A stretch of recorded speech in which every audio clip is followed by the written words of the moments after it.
it really, he works almost as kind of like the villain who is so evil, he's so bad, he's so dangerous that none of this can be real. But some of it was. And so within the stories that we have from him, from Josephus, and also, by the way, from what the Romans wrote about him, what the pagan Romans wrote about him, we know that there were some stories about him that seemed like they were not real, but were, and they're pretty bad. But not everything could have been. Well, we're going to take a look at it, and this is one of the most important texts about Herod in the Talmud, and this comes from a discussion. And again, why is he important to us, anyways? Because he built the temple. He completely destroyed what was there before and rebuilt it. And if you think that I'm saying that because I'm talking about it from the standpoint of history and science and archaeology, uh-uh, because the rabbi said he did it. And they don't condemn him for it either, by the way. You'd think the guy raised the whole temple and then built it up. Where did he have the authority to do that? And should he have done it? The rabbis don't seem to have an issue with it, actually. Well, let's take a look at it, and then you'll see. Because this really, our introduction to him here is going to be about the temple. So, so here's the introduction to King Herod. And this is from Baba Batra, which is a section which technically is about legal issues, but there's a discussion here. The previous discussion here is about old synagogues and whether you can, how do you build a new synagogue when there's already a synagogue there? And so the discussion really is about knocking down a synagogue and then building another one in its place. And from that, the rabbis are going to get into a discussion about the temple, okay? Which makes sense, because if you're talking about a synagogue, let's talk about the synagogue of synagogues, which is the temple. So here's what it says. And again, it opens with kind of like, where did this come from? And I just kind of showed you, I didn't point it out greatly, but trust me when I tell you, you haven't missed anything. Because the Gemara says, how could Bava ben Buta, who's a rabbi, have advised Herod to raise the temple and build another in its place? And if you look at the commentary, the explanation, as will be described later, because we haven't read it yet. You will, we will. But they open with this question. So the previous discussion about building a synagogue in a place where there was a synagogue is what they quote. But don't worry about that. I'm just going to read it because it's here. But doesn't Rav Hizda say that a person must demolish a synagogue unless he first builds, must not demolish a synagogue unless he first builds another synagogue to take its place, right? So if you're going to destroy a synagogue, you better already have a place to go. You can't not have a synagogue. So the previous discussion says, if you wish to say that he saw cracks in the old temple structure, and if you wish to say that the actions taken by the government are different, as the government does not go back on its decisions, which of course it does, but, not like we do. Therefore, there is no need to be concerned about negligence, as there is in the case of ordinary people. As Shmuel says, if the government says that it will uproot mounds, it will uproot mounds and will not retract its word. So, again, they've introduced Herod as somebody who destroyed the temple and then built another temple. And they say, okay, well, it's the government, so it's different than if he was a rabbi or the Jewish community. So maybe that's an issue. Because you can if there's a problem with it. If it's falling apart, you're allowed to do it. Okay, so maybe that's the issue. Or maybe it's because he's the government. They said, well, don't worry about that question, because we're really not talking about that question. We're talking about King Herod. And here's what it says about him. And remember, this is what we knew about King Herod as Jews. Okay? I want you to understand, we did not read Josephus. We did not know who he was. It's not like we ignored him. We didn't even know who he was. The Christians kept him, but even they didn't study him that much. The Gemara elaborates on the episode involving Bava ben Buta. Here's what it says. Herod was a slave in the house of the Hasmoneans, right? The Hasmoneans are the Maccabees. So, because they didn't call them Maccabees. We call them Maccabees. That's our nickname, right? The proper name for them is the Hashmonaim. That's their family. They were from the Hashmoni clan. That was their family, right? That was what they were known as. The Maccabees was Judah's nickname, and his nickname became the nickname for everybody in the family. But in reality, he was from the Hasmonean dynasty, okay? Which is really the way we should, if we're going to be correct, that's what we should do. We've been calling them Maccabees for the last couple of generations because it kind of stuck where maybe it sounds easier. I don't know. But technically it was Judah the Maccabee, and Maccabee was Judah the hero, the hammer. He was the hammer. That was his nickname. That's what Maccabee meant. It meant the hammer. Each one of the brothers had a nickname. So one was the hammer, one was the axe. I mean, those are nicknames. They're battle nicknames. It's cool. I mean, it's a cool name, but Hasmonean was their family name. So he was a slave in their house, in their dynasty. A slave, right? That's what it said. One day, that man, Herod, heard a divine voice, right? That said, any slave who rebels now will succeed. He rose up, killed all his masters, but spared that girl. We don't know what girl, but spared a girl. When that girl saw that he wanted to marry her, she went up to the roof and raised her voice and said, whoever comes and says, I come from the house of the Hasmoneans, is a slave, since only that girl, meaning I, remained from them. And that girl fell from the roof to the ground and died. It means she committed suicide so that Herod could not lay with her and have kids. That is not a true story. That may have been partly true. That might have been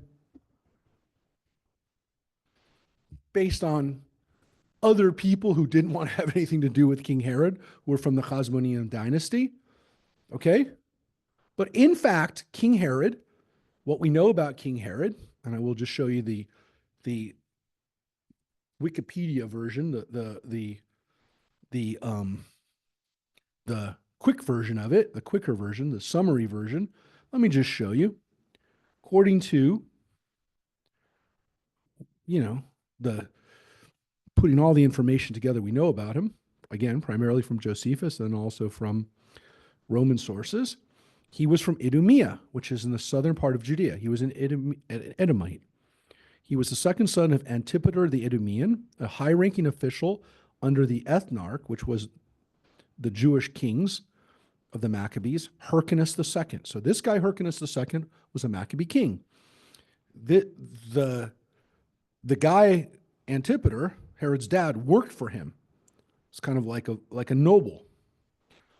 His mother, Cypros, was a Nabatean Arab princess from Petra, right? That's where Herod's family was, at least on his mom's side. He was from Petra. They were Nabateans, kind of Arabs. So on one side, he's an Edomite, meaning descendants of, remember, Jacob's brother, Esau. So he's not Jewish, but he's Hebrew. He's from Abraham's family, at least. He wasn't Jewish. I mean, the Edomites weren't Jewish. But Herod's father and Herod's family, they were forcibly converted to Judaism. He was raised as a Jew. Okay? But he was also part Nabatean. So he's part Arab and part Jewish. But Jewish because his grandfather was forced to convert. Now, that example of being forced to convert was a very rare time in Jewish history where we have people that were literally rounded up. The Edomites were literally rounded up as the Hasmoneans, the dynasty under the Hasmonean kings, rounded up Edomites and basically gave them a choice of converting or getting out or dying. Yeah, it happened. Didn't happen a long time. Didn't happen recently. It happened 2,000 years ago, 2,100 years ago, but it did happen. So, interestingly, he's only Jewish on his father's side, which the rabbis don't really say, but they do say he's a slave, which he's not a slave. He's royalty from a different people, but they call him a slave. And it says Herod's ethnic background was Arab on both sides of his family. If you say that the Edomians, the Edomites are Arab, but I don't. According to Josephus, Herod has an ancestor who was also Hasmonean. There's no evidence for that, by the way. But as you can see, Josephus, who's a little bit more favorable to Herod, doesn't say that he's completely not Jewish. Okay? You can see Herod rose to power during the time of Julius Caesar, and then later on, he's able to kind of he got caught between the Mark Antony Cleopatra business. He was in that story of Cleopatra and Mark Antony and Augustus Caesar. So he ends up playing the right side. He plays Augustus. He becomes Augustus's friend, and so he ends up getting on the right side. But it says Herod married. This is what I want you to see. Herod married the granddaughter of Hyrcanus II, Miriam. Miriam was also a niece of Antigonus. Herod did this in an attempt to secure his claim to the throne and gain some Jewish favor. However, Herod already had a wife, Doris, and a young son, Antipater, and chose therefore to banish Doris and her child. Okay, he took his first wife and the kid and said, get out. That's better than what happened to Miriam. So Miriam, according to tradition, it says really clearly here, the rabbis say it, essentially that she jumps off a building, which isn't what happens, but at least they both agree that she's Maccabean, that she's Hasmonean, that she's Jewish, that she's from the dynasty that were Jewish. Okay? But here's the interesting thing. It basically says how he's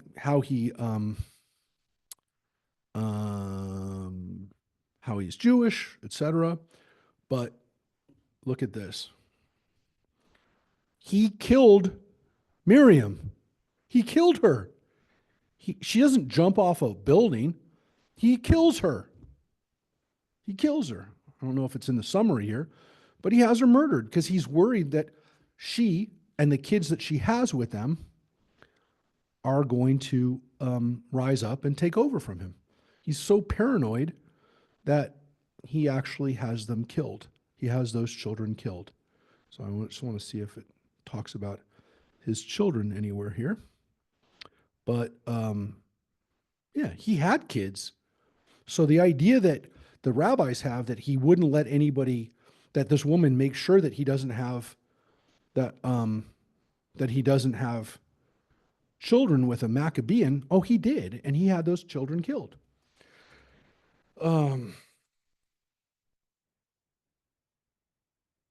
No. So Miriam, Moses' sister, is the first Miriam that we know of, but it becomes a very popular name. And it's actually the name that you know as Mary. Mary was not called Mary in the Bible. I hate to tell you that, Mary. Your name, the namesake of the Mary that we know of as Jesus' mother, was not named Mary. Her name was Miriam. Mariam. So we know that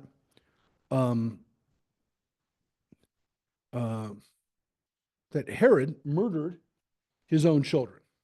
Okay? So what's interesting about it is that we have a story in the Christian Bible that Herod massacres all the kids in Israel when he's told that there's going to be a child who's going to take over, that's going to be the Messiah, that's going to be the king. Now, he thinks that means they're going to take away his power. So if you watch the last movie of Jesus, actually, I think it was about Mary, it was horrible. It was Anthony Hopkins played Herod in it. I mean, he's talking about one of the best actors in the world, plays Herod, and he plays him like a psychopath but I can't recommend the movie. Very paranoid, delusional guy. But he thinks that the king is going to take over from him rather than, again, as Christians believed, it's not like he's a king of a country. He's the king of kings. So they were, but he's so crazed about it that he has all the babies killed according to tradition. So it's very much like the Egyptian story.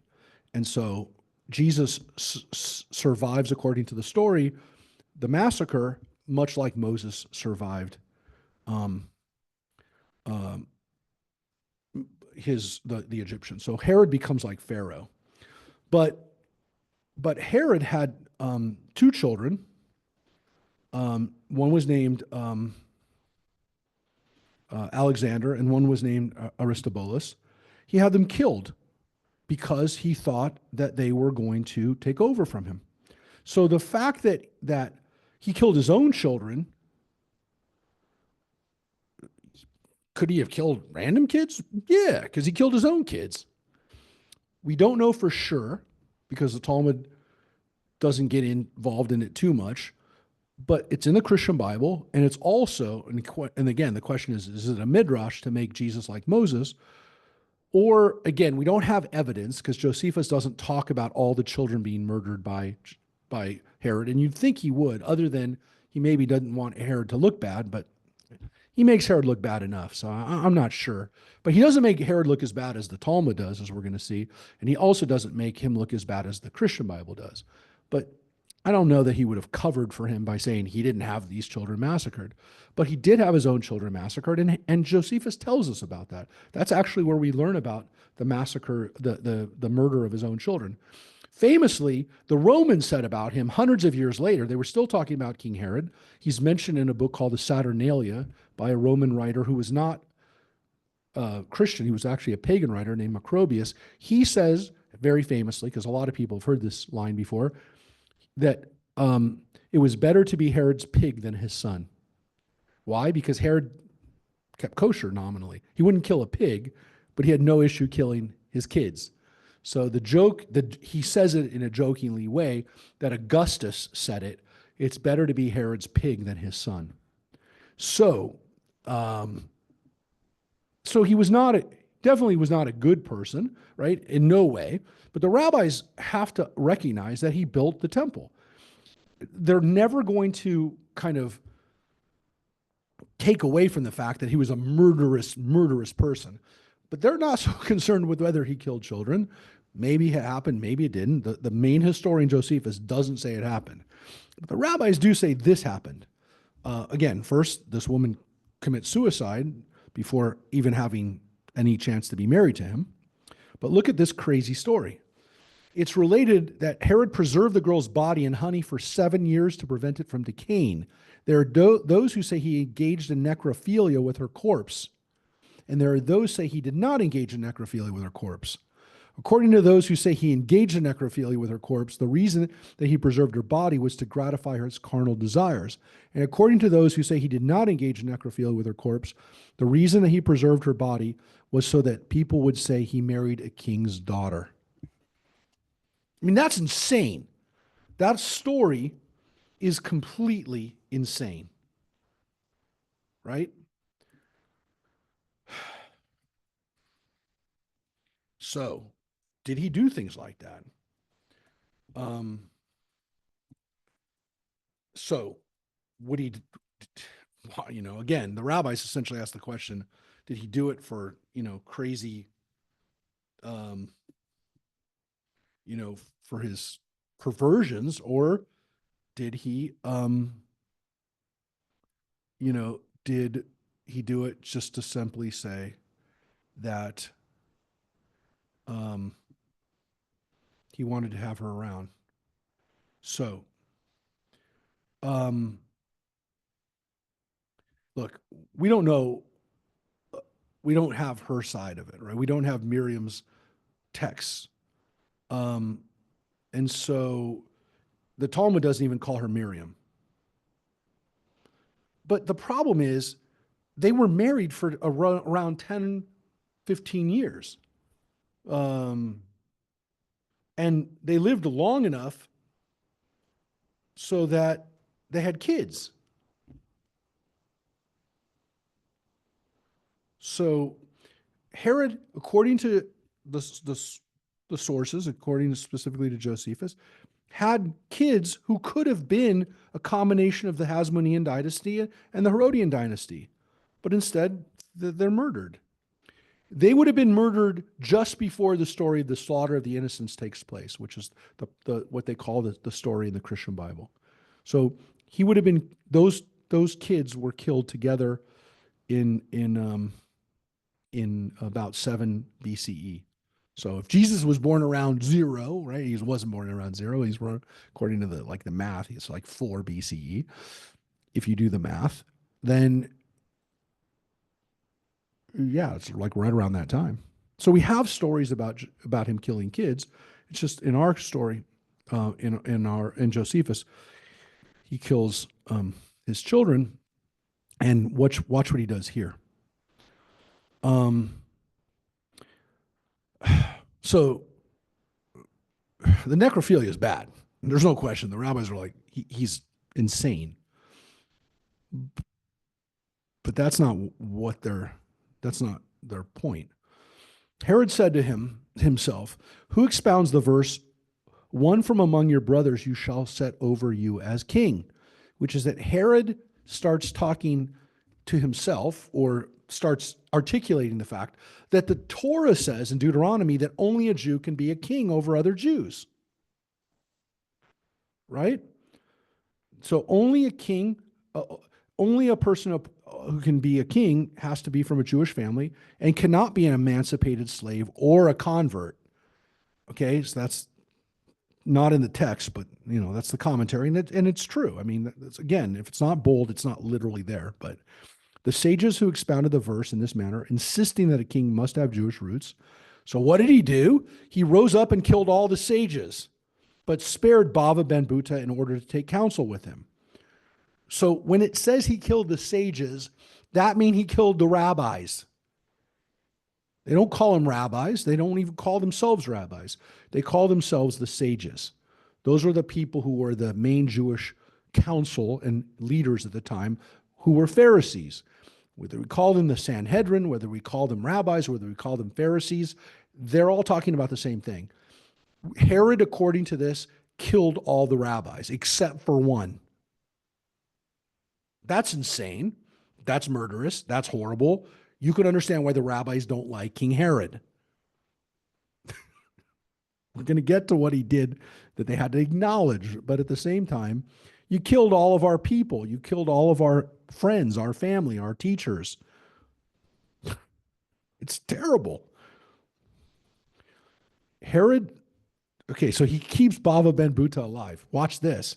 Herod placed a garland made of porcupine hide on Bava ben Buta's head, which pricked his eyes out. Now, that sounds a lot like Jesus, right? With a crown of thorns. So, did people do things like that? Well, at least according to the Talmud, they did. At least according to the Christian Bible, they did. At least according to the Roman sources, they did. Could he have done something like that? Yes. So he kept Bava ben Buta alive, but he's torturing him. He's torturing him. He blinds him. Nothing. He's the only one he got to live. Everyone else got murdered.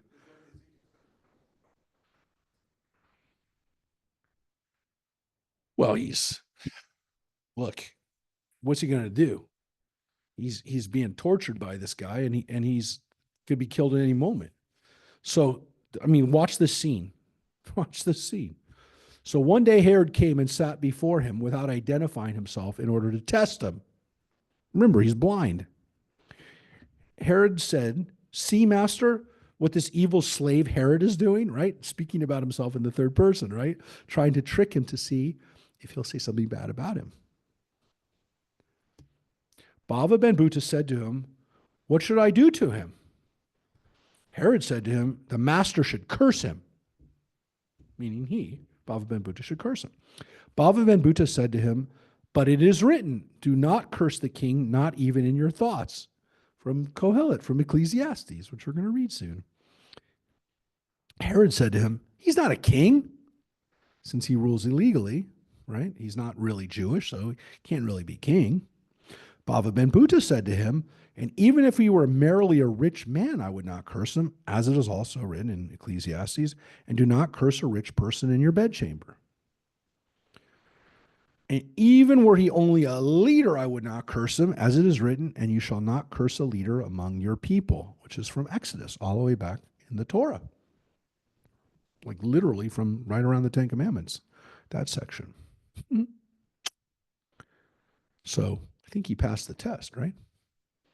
Herod said to him, the halacha, which again, he didn't say this, but he says, with regard to a leader among your people, right? Herod says to him, that is, to a fit Jew who acts as a member of your people in accordance with the Torah law, and this one does not do the deeds of your people.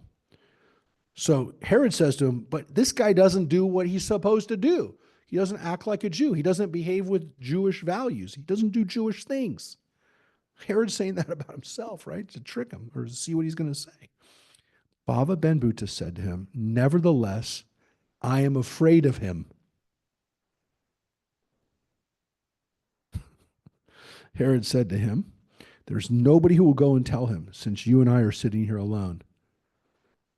Bava ben Buta said to him, nevertheless, it is written, for a bird of the sky shall carry the sound, and that which has wings shall tell the matter, which goes back to the part of Ecclesiastes.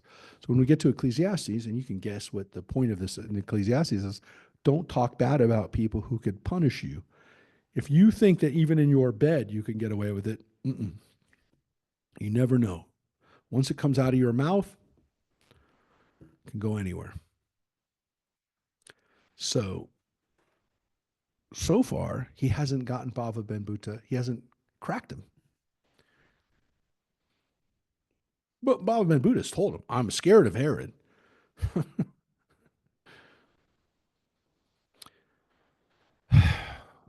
Herod said to him, I am he. So he revealed himself to him. And he said to him further, had I known that the sages were so cautious, I would not have killed them. So he says, I made a mistake. I shouldn't have killed them. I didn't realize that they really weren't going to kill me.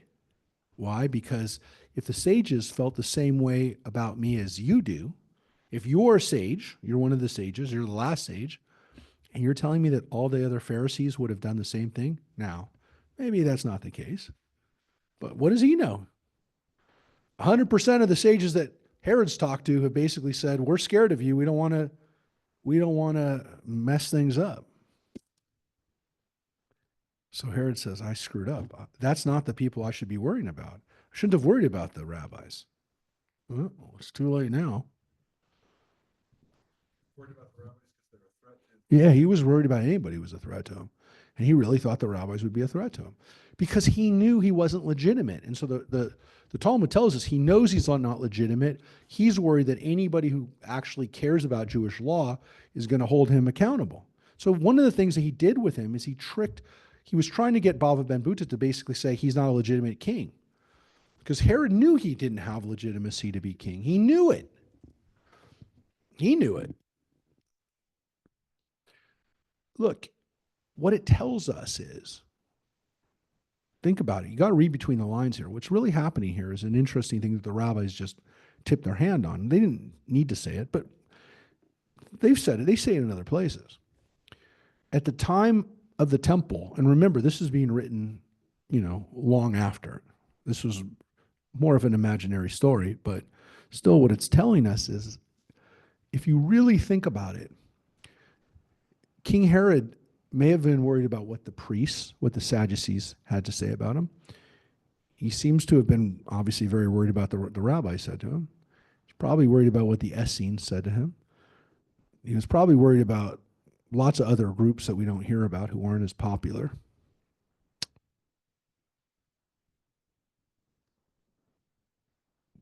But it means that there were a lot of people who were walking the land of Israel at the time who couldn't care less.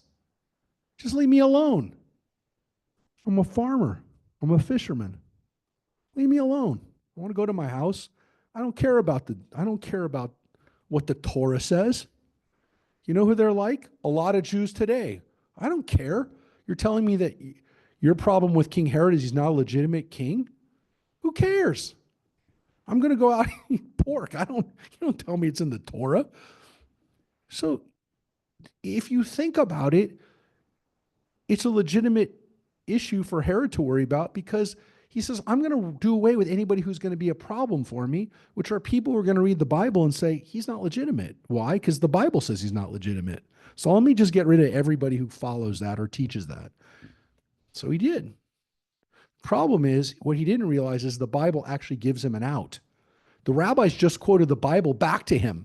They quoted Exodus, they quote Ecclesiastes, and he just showed him that you can use the Bible to say we're not going to stop Herod. He didn't realize that. He didn't realize that the Bible could be interpreted to say, hey, we don't need to get rid of Herod. But now Herod says, what is the remedy? What can I do? How can I repent? Bava Ben Buta said to him, he who extinguished the light of the world by killing the Torah sages, as it is written, for the mitzvah is the lamp of the Torah. For the mitzvah is the lamp and the Torah is the light, which is from Proverbs, right? Right? So you extinguished it. Now go occupy yourself with the light of the world. The temple is the light of the world. Because it says in Isaiah, all the nations shall flow onto it or into it. And the word ve-neharu sounds like the word nehorah, which means light. Right? So if you want to create more light, get to making light from the temple. Make the temple the light of the world. There are those who say that this is what he said to him. He who blinded the eye of the world, as is written to the sages, and if it be committed through the ignorance by the eyes of the congregation, which is a line from Numbers. So the eyes of the congregation, if the rabbis are the eyes of the community, he should go and occupy himself with the eye of the world, which is the temple. Because it says in Ezekiel, I will desecrate my temple, the pride of your strength, the light of my eyes. Right? And so there you have the temple being connected to eyes. So you killed the rabbis, and by the way, you made me blind. Go make the eyes of the world, right? The eyes, the lights, even God's eyes. Go make the temple. So according to this, it's a rabbi who tells Herod to do one of the most important things that anybody's ever done, which is rebuild the temple. Again, the only part of the temple that we have today are the parts that is what Herod built. Will we find something from the first temple? Maybe. Some people say it's only a matter of time before we find something from Solomon's temple. But so far, what we have are the amazing stones that Herod brought in there, and we saw them there, right, John? We were standing next to those rocks at the ground level where he brought them. But Herod says to the one remaining rabbi, Herod says to him, I'm afraid of the Roman government, that they will not permit me to make changes to the temple. Right? How am I going to do this without Roman authorization? Bava Ben Buta said to him, send a messenger who will travel there for a year and remain there for another year and take another year to return. So it's going to take a year for them to go back to Rome, the messenger. He'll be there for a year and he'll come back for a year, right? In the meantime, you can demolish the temple and rebuild it. So ask for permission and, beg for forgiveness, right? Essentially, I don't know. I sent the message and never came back. I had to do it, right?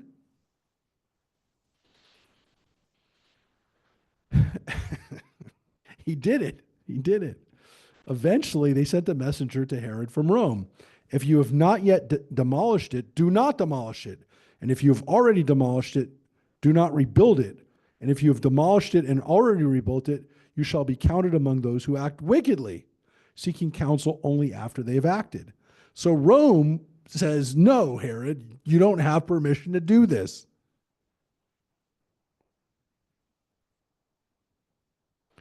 even if you are armed and in command of a military force, your book, right? Your record is here, which is you are neither a king nor the son of a king, but rather Herod the slave who has made himself a free man, which is you have no legitimacy. Your only legitimacy is us. Your legitimacy is what we give you, not what the people around you have given you, because they don't consider you a king. So interesting, the Romans have basically said, um,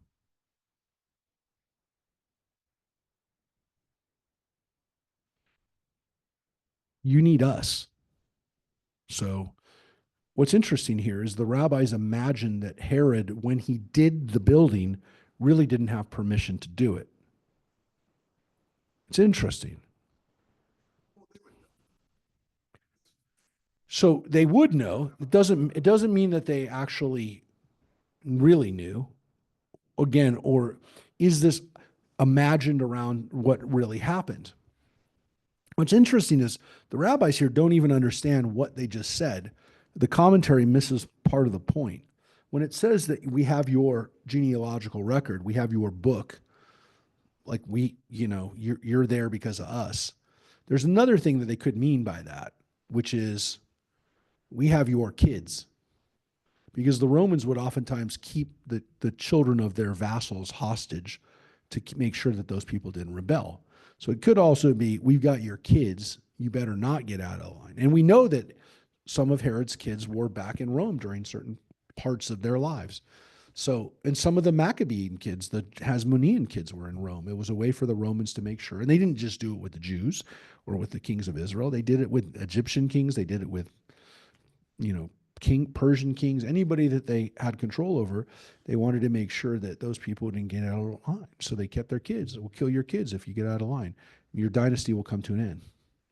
So it could also be that. Again, but right now, all we know is that Herod's just been told, you didn't have permission. We didn't give you permission. So, um, so again, they're going to talk about what does the word recha mean. The Gemara explains what is the meaning of the word recha. It denotes royalty, as it is written, I am a tender rach and anointed king, which is something that King Saul says about being king when he's first made king. Or no, excuse me, David first says when he becomes king.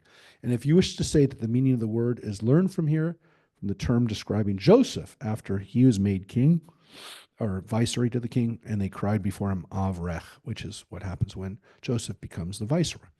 So again, they're trying to figure out what that word means, but we're not, because they're tying the words to words from the Bible, right? And so what they're basically, again, it only has to do with this word recha, which they used here. You're neither king. Look, I'm gonna tell you the really funny thing is that it probably was a little bit based on an Aramaic word, which is none of these words. So this is they're playing a game on the word that it sounds like these words, but it's not. It's basically saying, um, well, why do they call him that word? Why do they call him? They don't call him king, they call him recha. Where does that come from? So they tied it. Again, it's I could have skipped over that part, but this is getting back to what Herod did, and this is the key part right here. And this is actually reading this. The sages say, one who has not seen Herod's building has never seen a beautiful building in his life. The Gemara asks, what did he build? What did he build it, What did he build it with? What's the material? Rabbah said, with stones of white and green marble, which they call umarmara. Marmara. Like it's, the marble from Turkey. There are those who say that he built it with stones of blue, white, and green marble, alternate rows of stones set out in an edge and drew in an edge a bit, and they would better receive and hold the plaster. He considered covering it with gold. The rabbi said to him, leave it, do not cover it, since it is more beautiful this way, and it looks like the waves of the sea. Now, Again, these people are writing about it hundreds of years later. Then there are other descriptions of the temple in the Talmud that are not here, but we're reading about these because they're tied back to Herod. So it was so beautiful, again, that the rabbis are saying that it's like no other building you've ever seen. Um,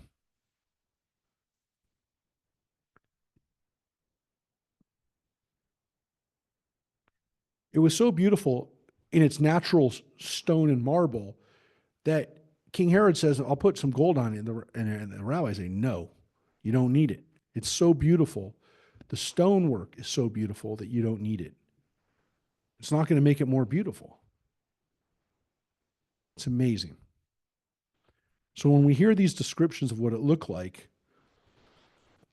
understand that it's one thing for the rabbis to talk about the temple and say, oh, look how beautiful it is. Look how great our temple was. And of course, they didn't have it when they wrote this. But understand that the um, um,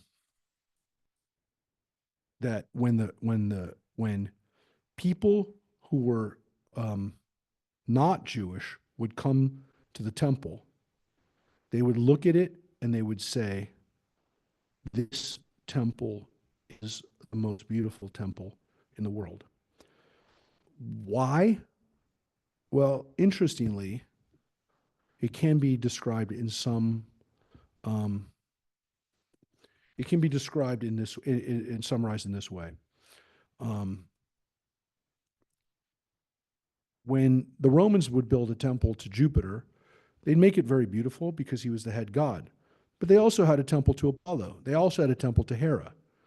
We had one God, and therefore we built one temple. When they destroyed our temple, the Romans, they did build a temple to Jupiter on top of it. It's called Aelia Capitolina. They built it. But the temple itself, when it was before they destroyed it and then built another temple on top, they recognized the temple that was there before, the one that Herod built, was unbelievable. And that it was really a temple to behold from from the standpoint of people couldn't believe that this had been built for a God that nobody sees. They couldn't believe it. Didn't mean it didn't have valuable things in it. It just didn't have a God inside. It didn't have a statue inside. And the Romans couldn't believe it. They said, where's the statue inside? Where is it? There's something there. They went in the Holy of Holies. They desecrated the Holy of Holies, the Romans did. They went in. There's nothing there. Couldn't understand that. So who has a temple with nothing inside the... Everybody puts their main idols inside the temple. There's nothing there. Couldn't understand it. So the rabbis describe it. The Romans describe it. It's an amazing thing. But then again, for the rabbis, it's how could this be done by such a bad king, by such an evil person? And so the Gemara says, how did Bava ben Buta do this? How did he give advice to King Herod, right? You must have been asking yourselves, how is this, how do the rabbis make sense of this? Like, why would he just say, shut up, Herod, I don't care, you're done. You've killed everybody that I'm friends with. And by the way, there must have been some rabbis that came back because when the rabbis see the temple that Herod builds, they say, leave it alone. So not all the rabbis must have been dead, but enough of them. So the leaders were done. The Sanhedrin was murdered. Whoever he murdered a lot of people, but not everyone's gone. So how does a good Jewish person, how do they give advice to a bad person? How do they come close to a bad person? This is a good question, right? This is an interesting ethical question that we have here in this text, right? This is a good question. So, doesn't Rav Yehuda say, or that Rav says, and some say that Rabbi Yehoshua ben Levi said, for what reason was Daniel punished? So Daniel in the Bible, who we're going to get to eventually as well in our Tuesday morning classes, Daniel, according to tradition, was punished. We'll get to that. But why was he punished? The rabbis say because he offered advice to Nebuchadnezzar, as after sharing a harsh prophecy with him, it is stated, "Therefore, O king, let my counsel be acceptable to you. Redeem your sins with charity, or iniquities with graciousness to the poor, and there may be a lengthening of your prosperity." That's in the book of Daniel. And it is written, and all this came upon King Nebuchadnezzar, and it is written at the end of 12 months. Only after a year was the prophecy fulfilled, but not before that, apparently because Nebuchadnezzar listened to Daniel's advice. So Daniel helped Nebuchadnezzar, the horrible king who destroyed the temple. So Daniel helped him. For that, he deserved to be punished. So why did Baba Venbuta, if he knows that you can get punished for helping a bad king, why would he do it? Okay. The Gemara says, if you wish to say that a slave like Herod is different, since he is obligated in the mitzvot, and therefore Bava ben Buddha had to help him repent, and if you wish to say the temple is different, as without the help of the government, it would not have been built. So they say there's two possibilities. The one is that Herod is actually Jewish. Even though he's a slave, he's actually Jewish. Or Jewish enough. He's Jewish. He's Jewish enough that Baba Venbuta has to help him. King Nebuchadnezzar, Daniel did not have to help him because he's not Jewish. He's not an Israelite. He's not practicing Jewish tradition before. So he's not obligated to kind of help him get on the straight and narrow. So he shouldn't have done it. So maybe that's why Baba Venbuta did it, because you got to help that this guy can repent. Okay. That's one possibility. And they say maybe it's because if he didn't help him, the temple wouldn't have been built. Couldn't have been built without Herod. And for that, he did it. Yeah, because the Jews couldn't have built a temple without the permission of the Romans, and only a king. But they got him to do it. They definitely couldn't have done it. They definitely couldn't have done it. Because look, at the end of the day, if the Jews if the Jews say to the Romans, "Hey, we need to rebuild our temple," the Romans go, "Oh yeah, it's a great idea. You rebuild the temple and put a big statue of Jupiter in the middle of it." I mean, that's the reality. Why would they not? There were pagans that lived in the land of Israel. The Romans would have said, "Hey, we got a lot of pagans here, so you know what? And we're pagans, so put a statue in there." So this is about the only way it could get done. And even then, like you pointed out, John, he didn't have permission to do it. But they really wouldn't have had permission. They would have had no way to do it without Herod. So Baba Venbuta, essentially, again, it's an ends justify the means kind of argument that he got the temple built. All right, that's a possibility. But it says, now, how do we know that Daniel even got punished? Where does that even come from? Because maybe, did Daniel really get punished? You say he got punished. Maybe he didn't get punished either. So Gemara says, where do we know that Daniel was punished? If we say we know it is because it is written, and Esther called for Hathach, one of the king's chamberlains who had been appointed to attend her, and Rav said Hathach happens to be Daniel.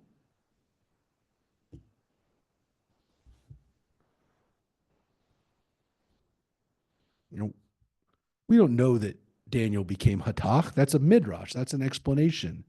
But they say that the name Hathach means that he has been cut down from his greatness and turned into a minor attendant. So there's a character in Esther's story named Hathach.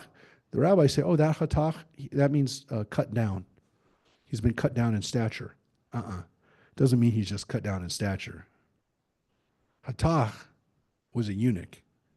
What the rabbis are not saying is this is midrash is a double entendre, which is he had his balls cut off. He was turned into a eunuch.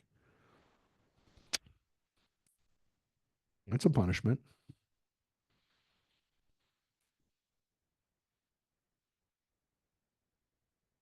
But according to the one who says he was called Hathach because all governmental matters were determined according to this word, What is there to say? What punishment did he receive? The Gemara answers, his punishment was that he got thrown into the den of lions. Well, the Bible does say that he was thrown into a den of lions, but of course he survives that. But the fact that he got thrown into it in the first place was his punishment. So maybe, again, hatach doesn't mean he's cut off. Maybe it means that things were determined, which is another meaning of the word hatach. Okay, so that's a little play on hatach. It's a little play on Daniel. But of course, that is actually the last part of that piece that we're going to read, because the rest of it now goes back to legal issues of building. Believe it or not, this is what most of the Talmud is about. Partitions, discussions about, your neighbor building a wall and the other side of it is, your side, and then he has his side. Oh yeah, that's a lot of that discussion in the Talmud, my friends. But that's not what we're going to read. We're going to go back to Herod. But that was the end of the Herod section there. I'm going to show you another section about Herod in this part, which this one, let me put it here. This one is from the tractate on Sukkot, which is, they're talking about the temple. They're talking about what the temple looked like during the time of King Herod. And there's discussions about the courtyards and what it looked like and how beautiful it was. But here's the text I want you to see. The sages taught, one who did not see the celebration of the place of the drawing of water, which was one of the things that they did in the temple. They would draw out water, and they would bring out water to fill the lavers, the big wash bin, the big basins where they would wash, the priests would wash. But this was a celebration that was done during Sukkot. One who did not see Jerusalem in its glory never saw a beautiful city. Just like what we heard before. One who did not see the temple in its constructed state never saw a magnificent structure. The Gemara asks, what is the temple building to which the sages refer? Abaye said, and some say it was Rav Chisda who said, this is referring to the magnificent building of Herod, who renovated the second temple. So they're saying, don't say it's about any other building other than the one that Herod built. So the rabbis just gave something away, which is whatever the temple looked like before Herod built it, it was nothing like it looked like after he was done with it. They just told us that. Okay? The Gemara says, with what materials did he construct it? Rava says it was with stones of green-gray marble and white marble, marmara. Some say it was with stones of blue marble and white marble. The rows of stones were set with one row slightly protruded and one row slightly indented, so that the plaster would take better. He thought to plate the temple with gold, again the same story, but the sages said to him, leave it as it is, do not plate it, as it is better this way.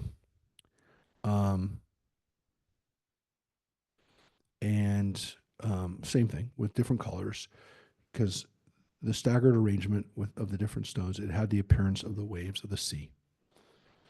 Now, after saying how beautiful the temple was, and again, similar descriptions to what we had earlier, basically the same thing, look at this.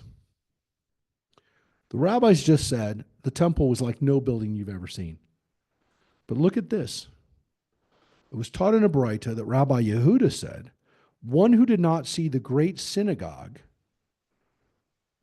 the Dea Phlogiston of Alexandria in Egypt, never saw the glory of Israel.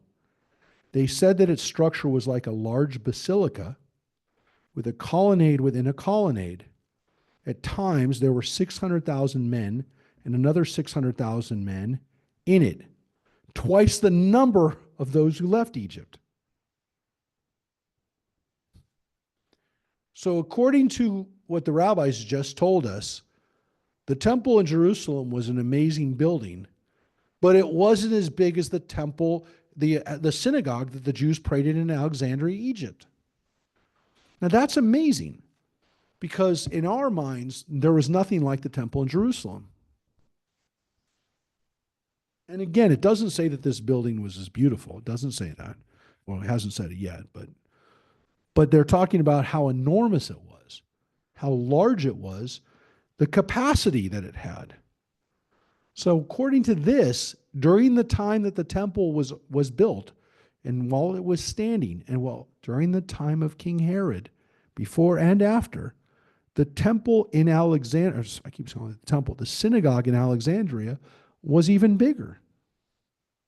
Again, it doesn't mean it was more beautiful aesthetically, but it held a whole lot more people.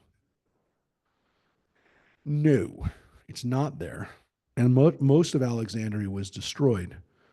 There were several wars that destroyed it, and there were also several earthquakes and floods that have destroyed it. So one of the things that people have tried to find in Alexandria, one of the things is the Great Library in Alexandria, which was supposedly the most amazing library in the whole world, in the ancient world. It was one of the most amazing libraries. And again, the lighthouse in Alexandria was said to be one of the wonders of the ancient world. So Alexandria was an amazing city, and according to the rabbis, it had an amazing synagogue. Again, partly because of its seating capacity, but look at it.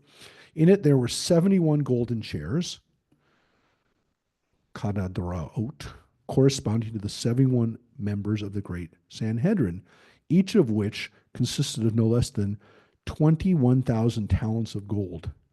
And there was a wooden platform in the center. The sexton of the synagogue would stand on it with scarves in his hands, right? In his hand. And because the synagogue was so large and the people could not hear the communal prayer, when the prayer leader reached the conclusion of a blessing, the people were required to answer Amen. And the sexton waved the scarf and all the people would answer Amen. So it's like semaphore flags on a boat.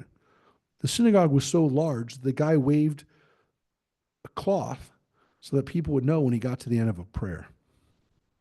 So they could say Amen. It was that big. You couldn't hear.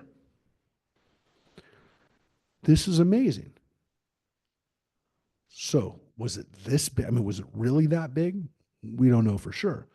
But the rabbis who described the temple are also describing this synagogue as being so enormous that people literally needed to use symbols to communicate with people on the other end of the building. It's amazing. And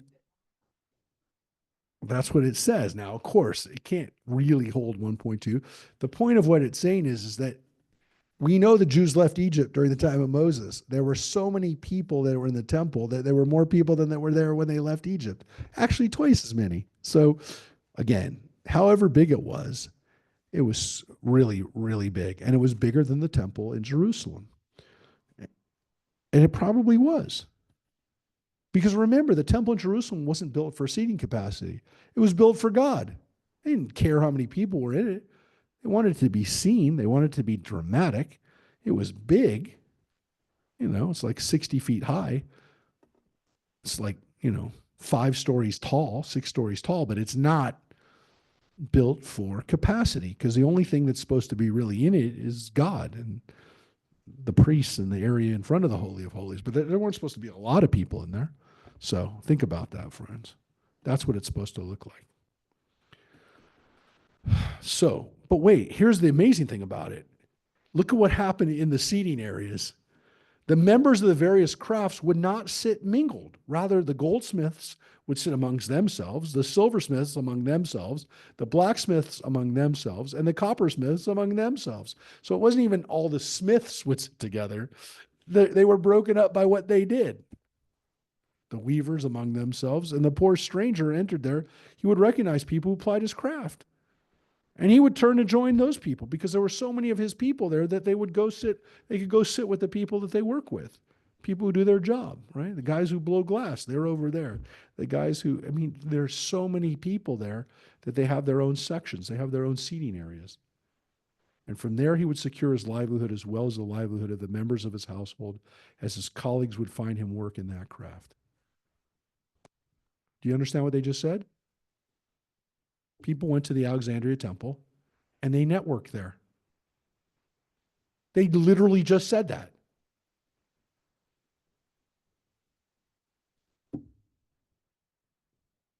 Guy would come from another town, move to Alexandria. He was a blacksmith, whatever. He needed work. He'd hang out with the blacksmiths at the synagogue and they got him work. It's amazing.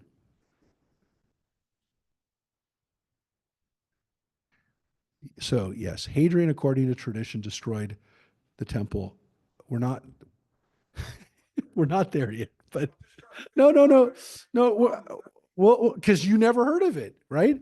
Nobody's ever heard of this. No, I say nobody. Most people have not heard of the synagogue in Alexandria. For most people who are reading this now, this is amazing, right? The synagogue. This synagogue is, and again, remember, basilica doesn't mean church. Basilica is a building. It actually means the government building. And the government buildings were eventually turned into churches. But remember, the original churches were not basilicas, they were house churches. Only when the government of Constantine became Christian did you start having legal buildings, government buildings, communal buildings being turned into churches. The word basilica actually doesn't mean church at all. Basilis means government, it means the king, the ruler. But Basileus is the king. Basilica is not the house, and it's not called the house of the king because it's God or because it's Jesus. It's the government building that was the biggest building in the town. Eventually, those basilicas became churches, but originally they were basilicas. They were government buildings that were then repurposed as churches when they became Christian. But we're going to get to that. So again, I just wanted first people to see how long have Jews been networking at the synagogue? For 2,000 years. For 2,000 years, since there were synagogues, Jews would network at their shul. Nothing wrong with it. There's no judgment here. Seems like okay to me. Now, look at this story. After depicting the glory of the synagogue, John just kind of got us there a little bit. It's okay. The Gemara relates that Abaye said, all of the people who congregated in that synagogue were killed by Alexander the Great of Macedonia. The Gemara asks, what is the reason that they were punished and killed? It is due to the fact that they violated the prohibition with regard to Egypt in this verse. You shall henceforth never go back there. It's in Deuteronomy. And they returned. And since they established their permanent place of residence in Egypt, they were punished. That's actually the end of the, there's actually one explanation here. When Alexander arrived, he found them, saw that they were reading the verse in the Torah scroll, the Lord will bring a nation against you from afar, from the end of the earth, as the vulture swoops down, a nation whose tongue you shall not understand. He said, referring to himself, now since that man sought to come by ship in 10 days, and a wind carried it, and the ship arrived in only 5 days, apparently the verse referring to a vulture swooping down is me. And heavenly forces are assisting me. And then he sat about and he killed them all. That's the end of it. Okay, that's the end of the text. It was not Alexander the Great who murdered the people who were in that synagogue. Alexander the Great had no issue with it. As a matter of fact, Alexander the Great is who the city was named after. There were no Jews really living in Alexandria until 100 years after Alexander. After Alexander the Great, who named the city Alexandria after himself, the city became a very important city in Egypt. I mean, it was a city there before. I don't say it's not a city, but it became a great Roman city and a Greek city and then a Roman city. And so Jews lived there because it was a major metropolis. It was not Alexander the Great who did it. It was Hadrian who did it. Why did the Jews not say it was Hadrian who did it? Probably because they didn't want to remind people of how bad the Romans were. So they put the story back during the Greek period so that nobody would say, yes, and the Romans are still ruling us. They're horrible people who murdered all of our relatives who lived in our people who lived in Egypt. So they called him Alexander the Great, but we know it's Hadrian. We know it's the Romans who did it.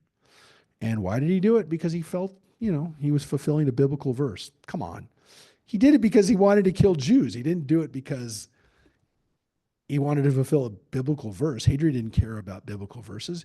He did it to punish the Jews. And why did he want to punish the Jews? John, what does it say about why Hadrian destroyed the synagogue in Alexandria? Why did he kill the Jews of Alexandria? Does it say?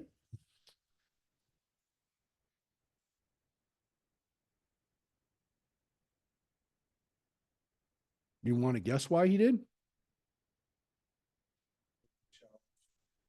Yeah. They were not just a challenge to authority. There were massacres of the Jews there during the Roman period. Um, and you can see right here, this is again the abbreviated version if you want to read more about it. Intense anti Semitism became widespread through Alexandria's non Jewish population. Many viewed the Jews as privileged isolationists. That sentiment led to an Alexandrian pogrom in 38, led by the Roman governor Flaccus. Many Jews were murdered, their notables were publicly scourged, and synagogues were defiled and closed. And all the Jews were confined to one quarter of the city. Riots again erupted a couple years later between Jews and Greeks. Jews were accused of not honoring the emperor. Again, there's a story that Caligula was going to put a statue of himself in the temple in Jerusalem, but of course he was killed before he could do that.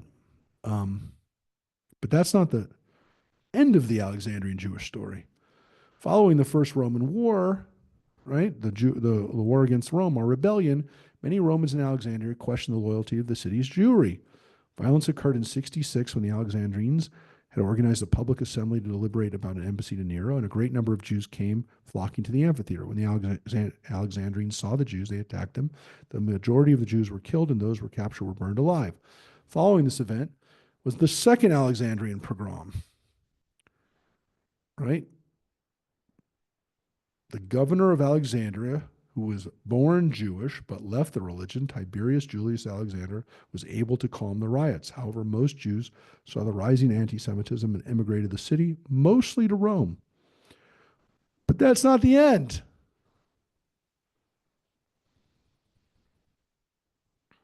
That was during the time of the destruction of the temple.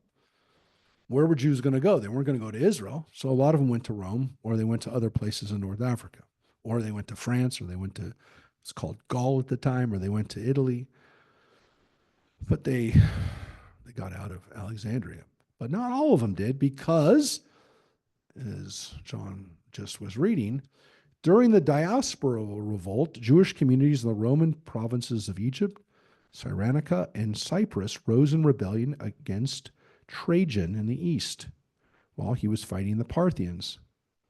So it says Jewish forces targeted the shrine of Nemesis, which housed Pompey's head, possibly in retaliation for Pompey's desecration of the temple originally, which had happened 200 years ago. The Jews are still mad at the Romans from not what they did with the temple, but what Pompey did when he first went into the temple. Damage to other significant structures, such as the Serapeum of Alexandria, was likely inflicted by Jewish groups. Again, according to what we have in the Roman sources, we don't have many Jewish sources on this. By the end of the conflict in the late summer of 117, it is highly unlikely that Jews remained in Alexandria. The great synagogue celebrating the Talmud that you just read about in the Talmud was destroyed, and the city's Jewish court might have been abolished. Surviving Jews would have faced assaults by mobs, official reprisals, and possible executions ordered by Hadrian, who came after Trajan.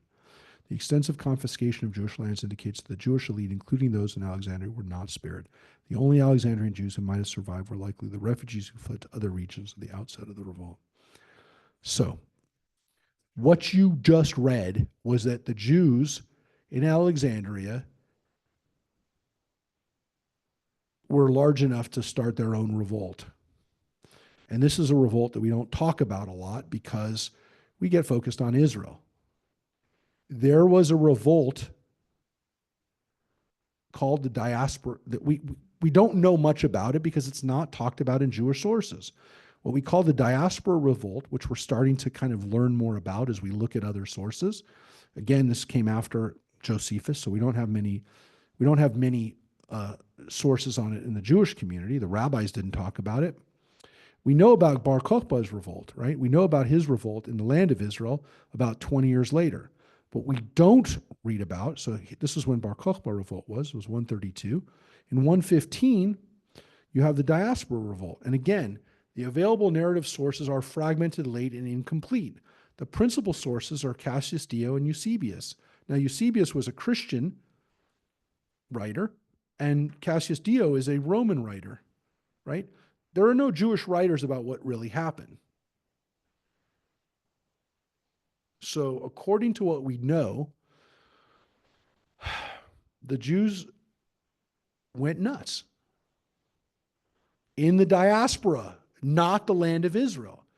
That happened 20 years later under Bar Kokhba. But there was a revolt by Jewish communities around the Roman Empire who rose up. Now, again, there are a couple of references to it in the Talmud, but there really aren't talked. We can't really understand what they're about.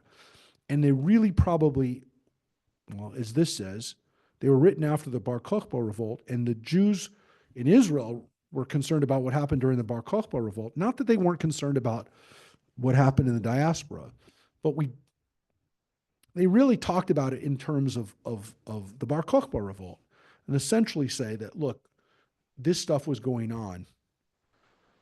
And it was going on not just in the land of Israel. It was going outside. And so, again, why did it happen? Because Jews were feeling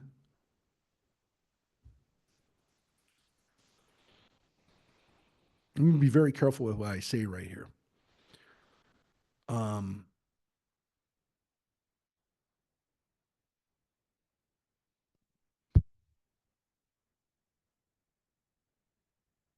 What did this look like? We don't exactly know, but think about what you see on the streets of London and what you see in the streets of New York.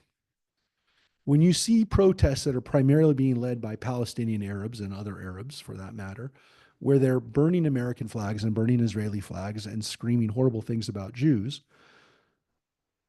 we're like, you don't even live there. Why are you doing this? There is definitely a motivation from people who have watched and who essentially, again, I'm not going to be very careful with what I say, but if you want to know what was happening to Jews who lived outside of the land of Israel during this time, think about that. Now, you and I will give our perspective on this because we happen to be on the other side of this, really on the other side.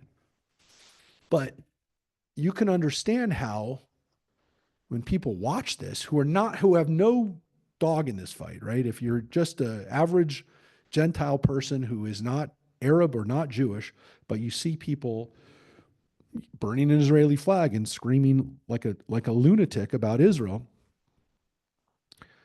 what do you think? Well, you think that person's pretty angry. They're pretty upset. And you might say, look, they're partly bringing this on themselves. I'm guessing that there were people who thought the same thing about the Jews 2,000 years ago. You brought this on yourself. You didn't have to have a revolt against the Romans in the first place. You didn't have to do this. You did it, and now you're dealing with the consequences of it. It's also possible that Jews were suffering from discrimination in those countries. I'm going to tell you a little secret.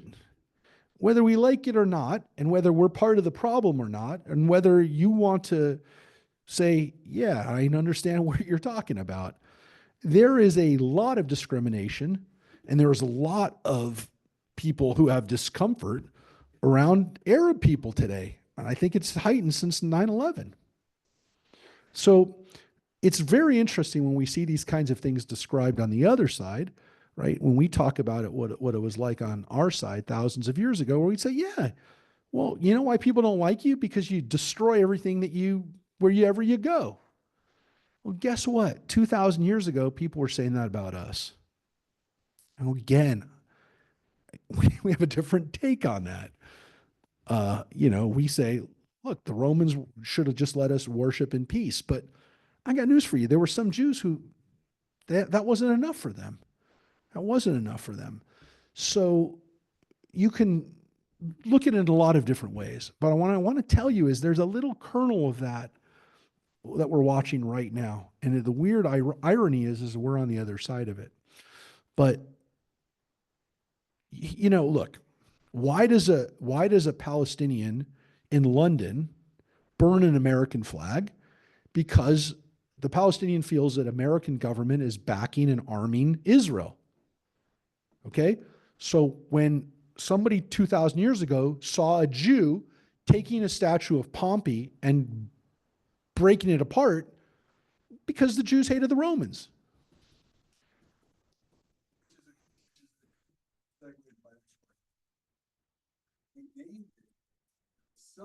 Synagogue.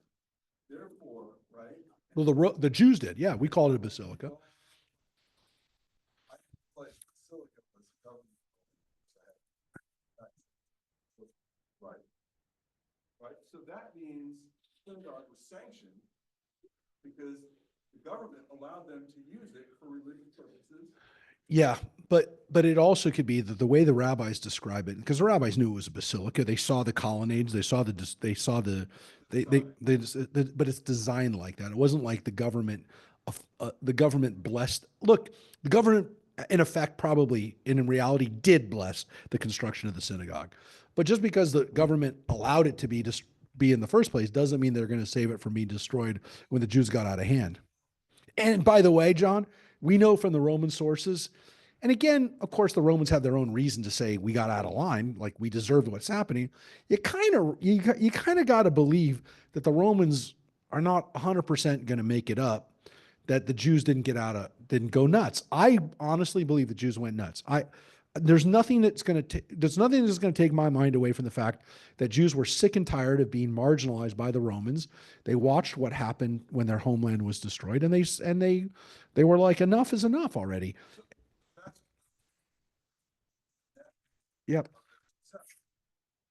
Right? They were like their success, right? And because they were successful what they were doing, which goes all the way back to what we were talking about reading, writing, Yeah. right? Yeah. So part of it is because guess what? When a Jewish person came to Alexandria from another city, he went to the synagogue and he networked with the other Jews. Guess what? We've been doing that for 2,000 years. And it gives us an advantage. Well, all of a sudden, 50 years ago, people started using the word networking, or 40 years, whenever people started talking about networking. So it's really important to network. Go to the Rotary Club, go to the Lions Club, go to become a member of this, go join that church, go to the golf club. Look, one of the keys to success, a very bottom line success for the Jewish people was our networking.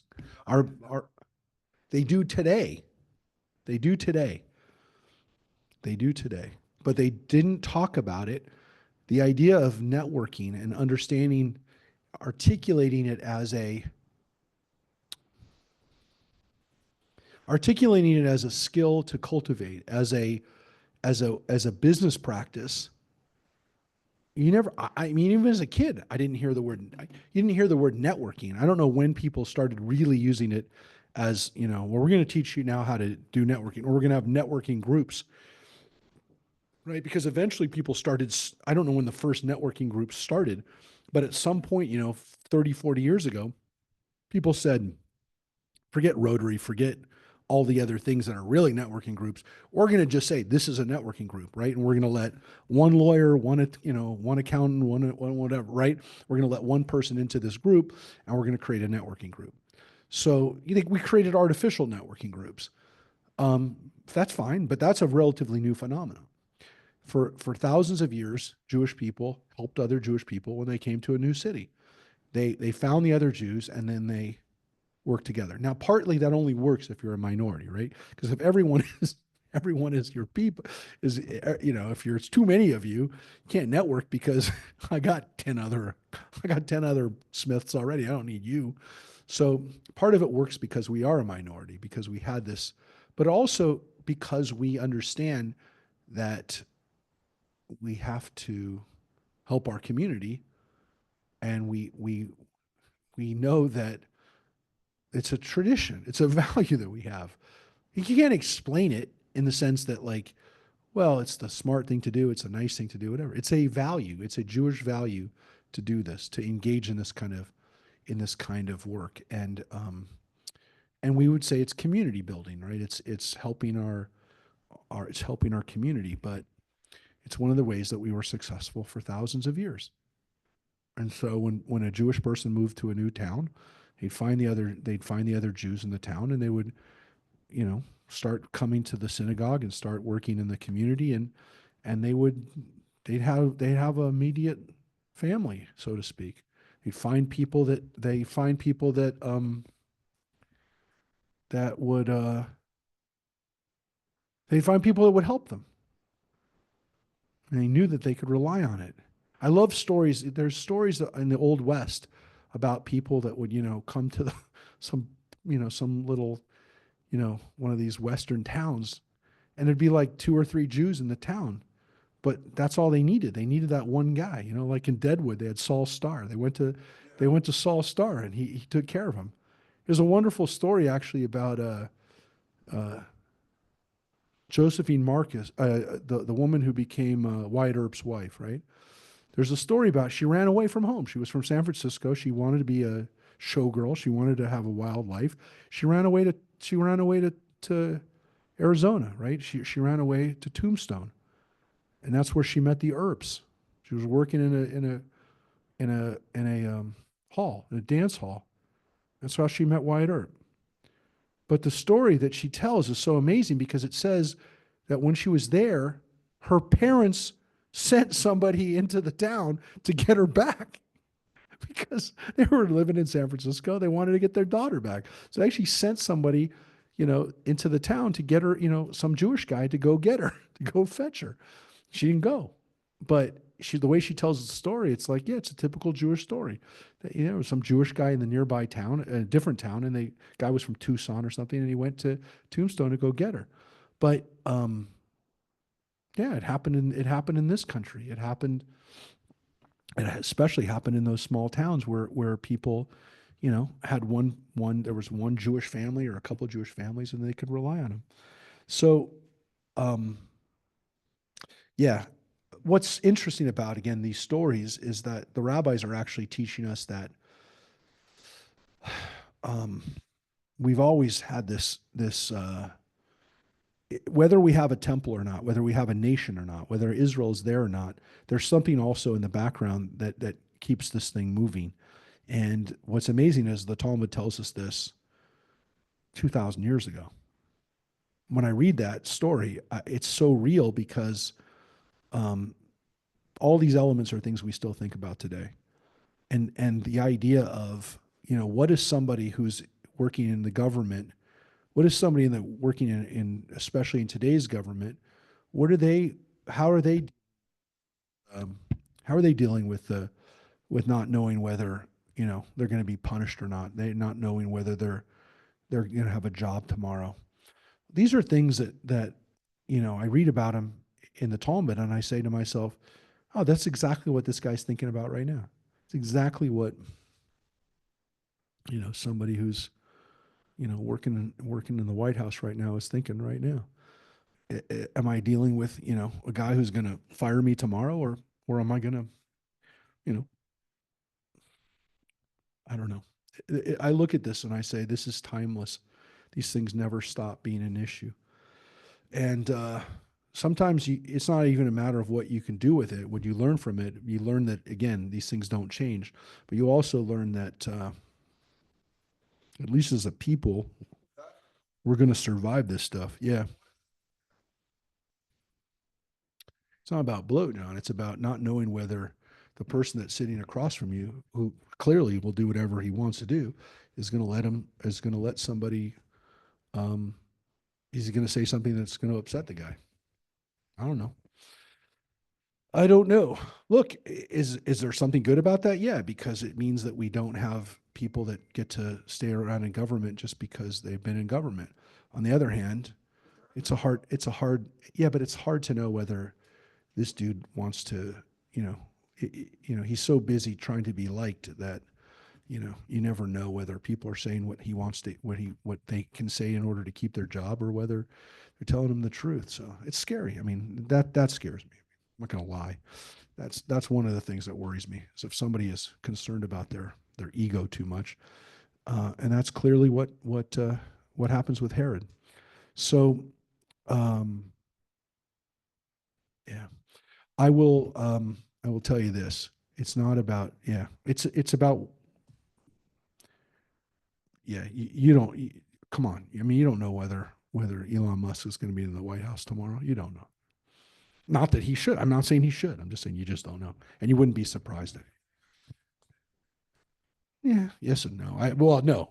I will tell you no, because there are positions that we generally say, yeah, any cabinet person can be fired, but the last time he was in the White House, there's never been that big of a turnover in cabinet officials, and those are people he chose.